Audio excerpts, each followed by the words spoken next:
we played Zelda at E3. Oh my God. We got to talk a little bit about it with Bill Trinan. If you haven't heard that episode, you should. Post E3, all I can tell you is that I spent all of my E3 recovery time looking up footage of Zelda. So I had this real like post E3 kind of depression because I wanted to play it. Like I kept on thinking about that game. It was ridiculous. Which it's been a while, to at least to me, since that has happened. Last year I didn't have that. I did the most unthinkable thing that I thought I would never do again. I went to GameStop and I repurchased Legend of Zelda Skyward Sword. Nice. Because I'm going to replay every single Zelda game as my thirst needs to be quenched for the new Zelda game. And I think I figured out exactly why I walked out of E3 depressed and missing this game. And it's because usually I go to E3 and I play a vertical slice of a game, which is something I saw the new God of War behind doors. I saw Watch Dogs 2. That's a very, very enclosed demo very controlled level. experience. It's 15 minutes. You see everything. You walk out of it. You have a conversation with your friends about what they did and what you did. Most of you basically walk down the same hallway, experience the same exact beats.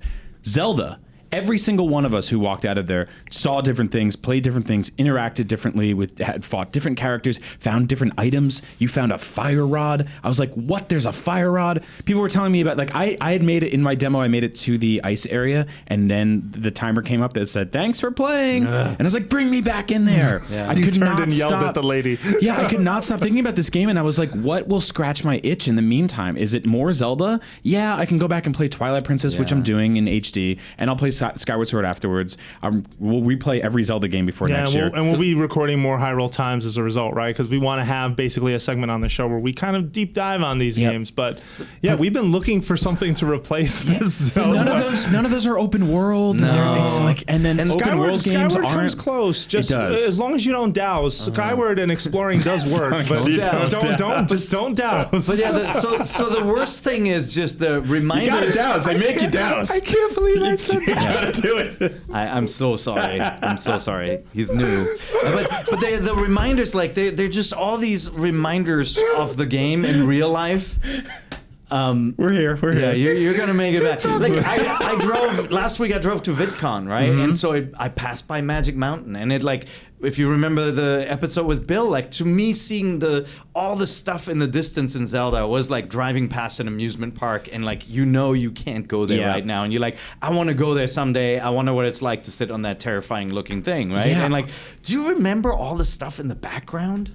Like, you just look in the distance, you see kind of like that Death Mountain-ish volcano. Dude, there's a floating island. There was some weird floating thing. It's there was some like a mountain with a piece missing in it. And a lot of so that mountain with a piece missing in it, the Twin Peaks per se. We saw the climbing part. Yeah. No, and they said that is very much a throwback to an original piece of the NES Zelda art, which showed Link on a horizon looking over, and there was that same shape. Yep. They went for that for a specific reason they don't want to talk about.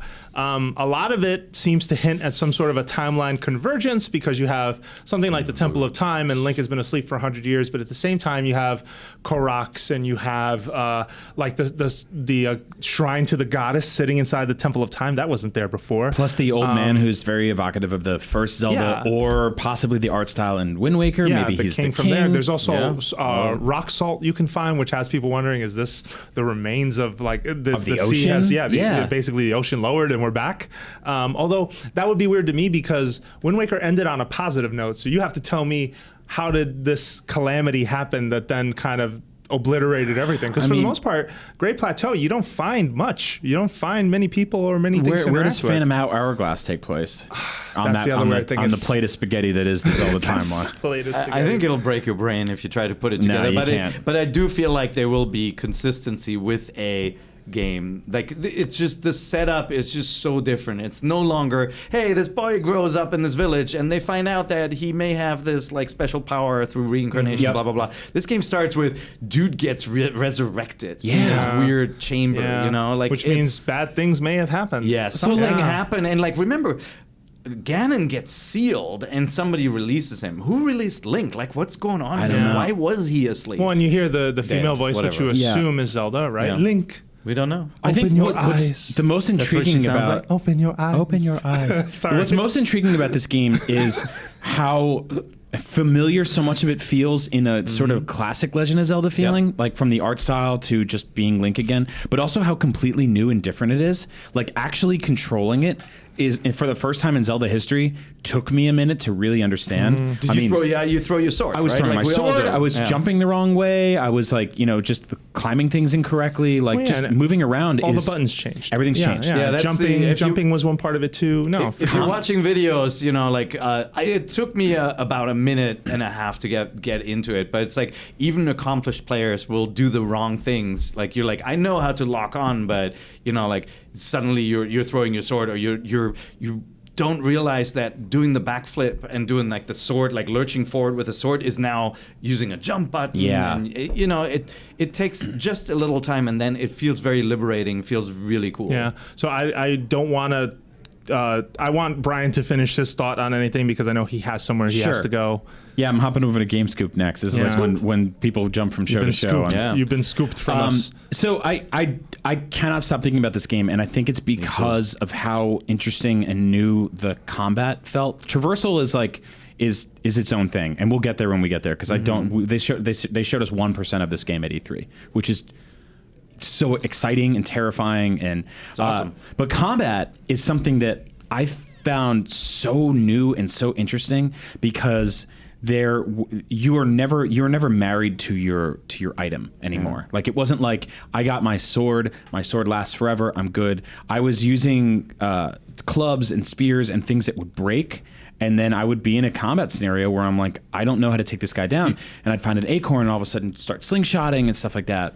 And did you realize what's really different about this game? I just kind of felt like, feeling wise, like you walk out of kind of the woods into a clearing, and you see a bunch of guys hanging out around a campfire, right? Yeah. Like bokoblins, and there's like wildlife running around, and they may even chase it. You didn't have that in a Zelda game before. No. Like, usually you were inside a building, and there are artificial rooms that intersect, and you can see the monsters walking around, or the bats flying around, or they're usually hanging from a ceiling. But it was much more.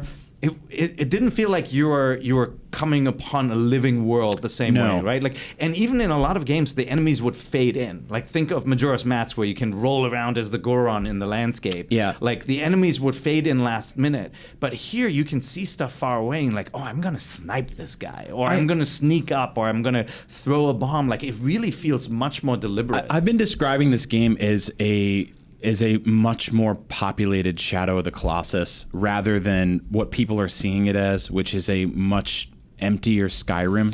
I don't think that's fair to call to put this on the same page as Skyrim. It's not what they're going for. They are. It's also way more polished. I mean, if you want to play that game, for right? sure. Like, let's not even. For sure. And we And played it's- 1% of it. Well, it's also like Skyrim. It's got that kind of like 90s PC jank that people really love, of just like, I can pick up everything. Here's And my that's weight. not Here's- bad. It's not bad, but like, it's not what I'm looking for in a game like this. I picked up a spoon. And we talked to Bill Trinan about this. Yeah, that annoyed me. I do that in The Witcher too. I'm like, I picked up the plates. Why am I here? Why am I doing when you And then you accidentally have to look go that through stuff. menus. We Go ahead, talked to Brian. Bill about this, and I said, like, are you guys like kind of is the team inherently, just intrinsically going for a more desolate, lonely feel? And the answer is yes, they are. Mm-hmm. And I think that means that when stuff does happen, it has so much more significance. Like this, don't think about it like when you play GTA and you get in a car and there's 1,000 people on the road.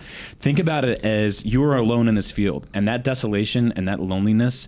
What's way more poetic, Yeah, just like it in is. Shadow of the Colossus. There is something that it inherently suggests of the world and the space that you're occupying. Yeah. There's a history to everything that you Yeah. almost feel someone is on the verge of telling you about, but they don't really ever get to. And that doesn't mean it's going to be empty or vapid or boring. I think a lot of people are like, well, there's nothing to do. And My favorite there's are tons some of folks stuff who to are do. overemphasizing, well, why couldn't I invert the y-axis? Nintendo really needs to learn that the demo experience should have options. They did this to us with Splatoon. They've done this to us with other games. Yeah. I feel it was a fault on their part to not have that in the build. But folks even complaining about that, to me, was just like, when was the last time you played a Nintendo game? I was like, because they do include those options. Sure. Yes, Nintendo gets bagged on for like not having communication support, or for having sort of a weird approach to some of the things they do. But there are also some things like inverting the y-axis that just make sense and will be in the final game. Yeah. So chillax. Yeah, no, I want to make sure that, like, I felt the demo wasn't perfect technically, right? Like, when I played there was that some demo, frame rate I was stuff. thinking thank goodness this is getting a couple more months in the can Yeah. because there were frame rate issues. It did look sometimes like. By the way, I saw it on 2 different displays. On one, it looked pretty nice. On one, it looked much Somewhere more calibrated pixelated. for like some LCDs were just horrendously set up. okay. Thank you so much You for saw saying that too? It was really pixely looking. Well, I didn't get that at all because I was I played it on two separate demos, and the when I first came out of it, I felt really bad because I walked up to Jose and and I told this story on Up at Noon. When we saw the trailer that morning, I cried. Like I cried in the room in front of all my friends. I don't care. I'm an adult man. I don't call me what you want in the comments. I don't care. They love you in the comments. Relax. Thanks. Call him Brian. And this art style is so gorgeous and painterly, and I think it's doing everything that Skyward Sword couldn't do because of the technical limitations. Yeah. And then I went and played it, and I was like, ooh, this is jaggy and off-putting. And then 2 days later, I came back and tried it again, and I was like, oh, this actually looks gorgeous. Yeah. So I don't know what that was. I think they had some demo kiosks that weren't set up really well. Yeah. Like there was, I played in one downstairs in the booth that wasn't that good. And I still think they have some work left to do. Like you come off Uncharted, and like you've seen a character climb a mountain any which way, and then you play as Link, and Link is like, Yeah, like, but he's got this really kind of janky way of climbing. Hold up, right? but you've seen characters climb things in other games where there were specific hand or footholds you need, whereas this one they don't even go for that. Like it is very much dependent on you can climb anything, and I think that's cooler regardless of it is a little sort of stiff. I'm not talking about the gameplay element is awesome. I love that freedom, but the way he climbs, he looks like some weird sad beetle. Well, so going I up a think wall, right? Like just the animation gets very repetitive when you're climbing a long distance. Whereas I just played Uncharted, and man, there's so much variety in the movement of the character. Okay, but the thing that Zelda has that Uncharted to me does not have on its climbing is that you are more excited for what's at the top of that mountain. Whereas in Uncharted, it's more about where am I going? Jose, I'm talking about the visuals, and I think that's where Nintendo has to upgrade a little bit and make sure that there's a variety of animations because they have it in the cutscenes. Yeah. Like the way the character moves in the cutscenes, brilliant. Absolutely. The combat looks really good. Agree It's as well. just, if you climb long distances, it'd be nice to have it not look so mechanical. I think they need to, and they will, find that landing point between what is this art style and has the animation fit into this art style? Because there is like a sort of goofiness that comes with a lot of that, of course. which I really like. Yeah. And some of it is skipping keyframes and animation, and others is just like right now if they just have a stock animation for something. But like Uncharted has its ups and downs, right? And I wasn't the biggest fan of Uncharted 4, but yeah, the climbing does look gorgeous in that game. But the art style they're going with in Breath of the Wild is so different and so special to me that I think that if they can, I mean, just the details we're pulling out already of just like. Well, and I think you guys are kind of well, maybe not you, but I think you are overlooking a lot of the smaller details that are in there. Like you have like for example, you can pick up a Stallbokoblin's arm as a weapon, and when it's on your back, it is writhing the entire time. Yeah. These are small details that you would not pick up. The way things catch fire, the way things sort of move in general to me, and combat especially, where if you pull off something like a perfect guard, it is a badass moment when you pull off the shield block perfectly and you see something repel and go straight back at him. So I think there are some places where the animation does kind of hold up pretty well. Climbing, you're right, not the best example. No, but that's why I'm saying I'm glad the game has a couple of months in development. Yeah. I'm not crapping on Zelda. I think the game is awesome looking, really fun. But it's not done, and it wasn't done when it was shown, and it was rough around the edges. And I had a couple of moments where it ran really sluggishly, and I thought like the climbing animations were at odds with the beauty of the world, and the combat mechanics and feel and look was so good. Yeah. So, but one thing that it did do that you will agree with, and I was not the person who came up with this, but I will just say it here: it convinced you on your first NX game.